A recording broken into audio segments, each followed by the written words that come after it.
Gawas sa mga direktang nagatiman sa mga COVID patient, giila usab ang mga frontliners ang mga kawaning maisugon nga nakigbisog sa inadlawng-adlaw nga trabaho aron lang mahatag ang batakang paginahanglan.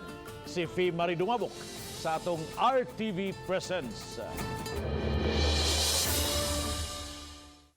Sama na lang niining mga pump attendant nga bisan limitado ang mga sakyanan karon nga magbadhas-badhas sa kadalanan tungod sa quarantine, apan ang mga produktong petrolyo usaman sa gilang essential nga paginahanglan.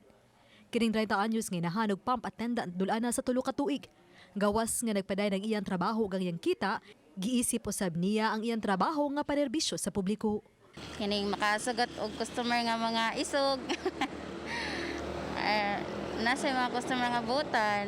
Susama usab niini ang rason ni Albert Velasco usa ka security guard nga gabantay sa usa ka establishmento. Tungod sa ilang presensya, ang uban sa publiko ang kampante usab. Gawas sa seguridad sa mga establishmento, sila usab karon ang naniguro nga way hilanat ug nagsanitay sa mga customer nga musod sa edipisyo. Isip pag serbisyo sad ma'am sa katungod na mo isip sa ani establishmento, stay ka sa balay instead nga ron nga medyo critical siya. Sila si Jonabel ug Albert ug ang pipila ka mga pareha nilag trabaho.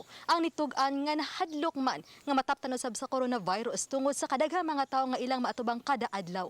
Apan alang usab kanila, kun dili sila, kinsa pa man.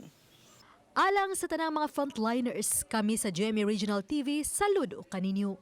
Uban ni Cleofer Lumayag, ako si Fee Marie Dumabok ug kini akong GMA RTV Presents.